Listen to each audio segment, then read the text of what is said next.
निकालना है general method से। तो अभी मैं कोई ट्रिकी अप्रोच यूज नहीं कर रहा हूं, सिंपल एम मास का ग्रेविटेशनल फोर्स इधर हो जाएगा, ठीक है, एम मास का ग्रेविटेशनल फोर्स इधर हो जाएगा,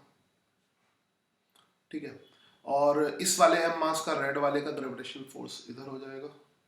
ये दोनों सेम मैग्नीट्यूड के होंगे, और इसको मैं इस वाले मास को ब्लू से रिप्रेजेंट करता हूँ, blue blue blue blue blue blue blue से रिप्रेजेंट कर देता हूँ इस वाले मास को। I will represent it by blue, ठीक है, लिटिल बिट बिग, चलो चलेगा, हाँ, मगर मास की वैल्यू सेम है। तो ये तो फिर अट्रैक्ट करेगा, ये अट्रैक्ट करेगा, ये फोर्स इस तरफ होगा, I think you know this.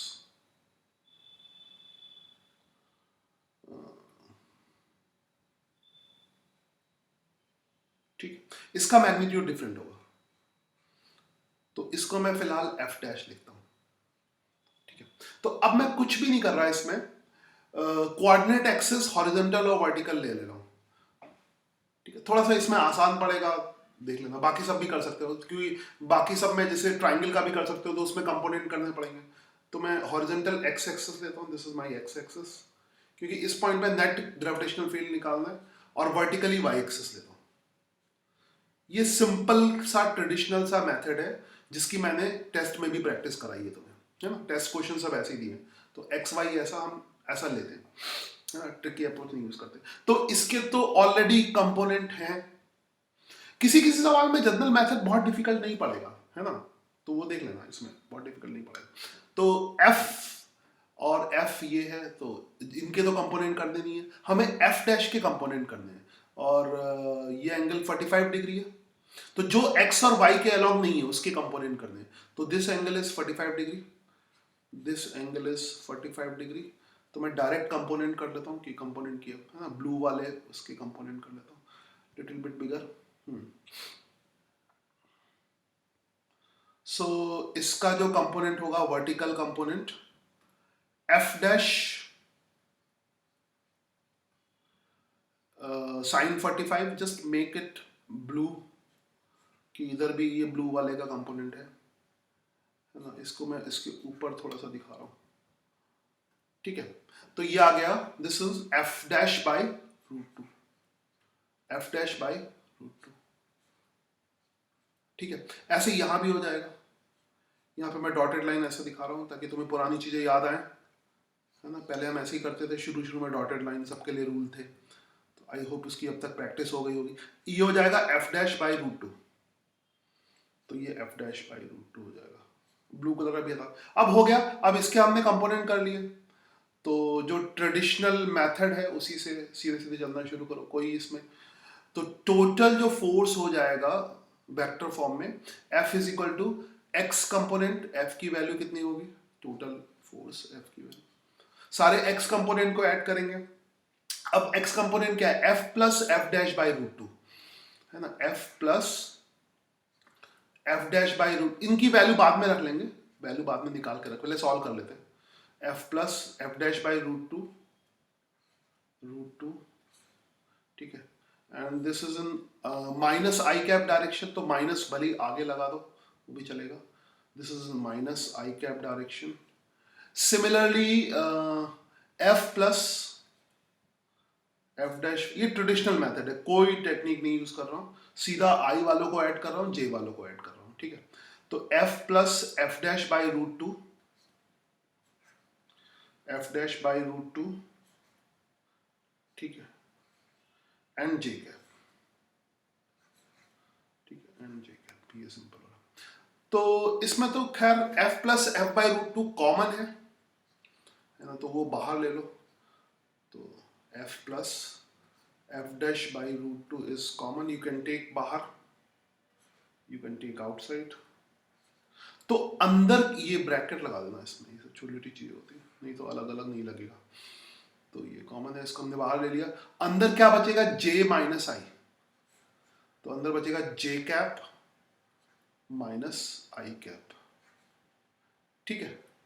तो इस रिजल्टेंट की फीलिंग तुम्हें आ गई होगी कि ए एफ की वैल्यू और एफ डैश की वैल्यू रखते हो, वो रख दो। अच्छा, यहाँ पर थोड़ा ध्यान रखना, ये एफ नेट है तो नेट लगा देना, नहीं तो उससे कंफ्यूजन ना। This is F net, net gravitational force, net gravitational force, तो ये दोनों सेम ना हो जाए, ठीक है। तो नेट ग्रेविटेशनल फोर्स है। तो एफ की वैल्यू तो I hope G M upon A square, F की वैल्यू क्या आ जाएगी, G M upon A square, है ना, G M upon A square, क्योंकि अब तुम कर चुके हो तो तुम्हें पता है एफ की वैल्यू, और एफ डैश की वैल्यू कई बार कर चुके। एफ डैश की वैल्यू कितनी हो जाएगी, 1/√2, तो बाहर लिख देता हूँ, जी एम अपॉन √2 ए का स्क्वायर, ठीक है। G M upon gravitational field निकाल रहे हैं, फोर्स नहीं निकाल रहे हैं, है ना, ग्रेविटेशनल फील्ड निकाल, और मैंने एक्सप्रेशन फोर्स का लिख दिया है, और मतलब सिंबल फोर्स का लिख दिया है, और उसमें तो अब तो क्या करना है, अब तो मैं एक काम करता हूँ, एक मास और रख देता हूँ, ठीक है। ये देखना सब एक ही जैसा होता है तो कभी कभी बहुत ज़्यादा फर्क नहीं आता है, तो मैं अब यहाँ पे एक मास और रख देता हूँ, ठीक है, सेम मास का, चलो झंझट खत्म हो, सब जो कम से कम चेंज होना, ये सब ना एक दूसरे के साथ मिक्सअप होते हैं तो कभी होता है, तो मैं जी एम स्क्वायर कर दूंगा, और क्या, इतना ही फर्क आएगा, है ना, बाकी सब सही है, ठीक है। फोर्स निकाल, मतलब प्रोसीजर एक ही होगा, बस जी एम, अगर ग्रेविटेशनल फील्ड भी निकालोगे तो एक एम नहीं होगा, तो वो दो सवाल नहीं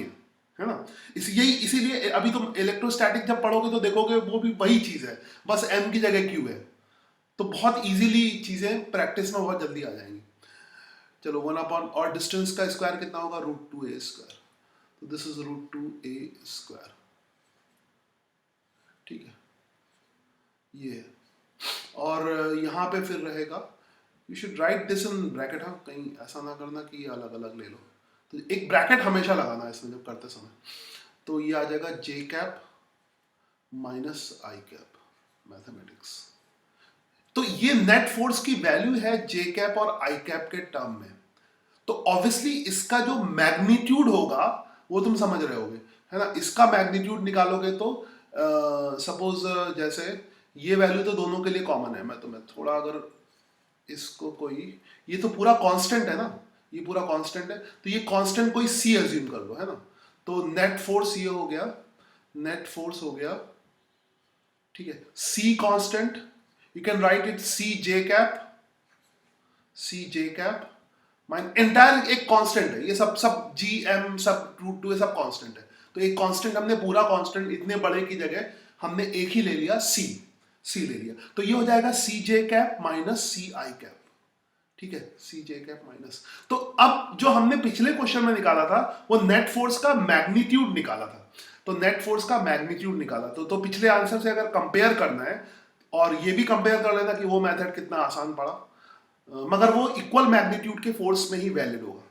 तो नेट फोर्स का जो मैग्नीट्यूड होगा दैट विल बी, अब तुम ये तो जानते ही होगे, जे कैप का ये है तो √2c के बराबर आएगा, है ना, √2c के बराबर आएगा, ठीक है।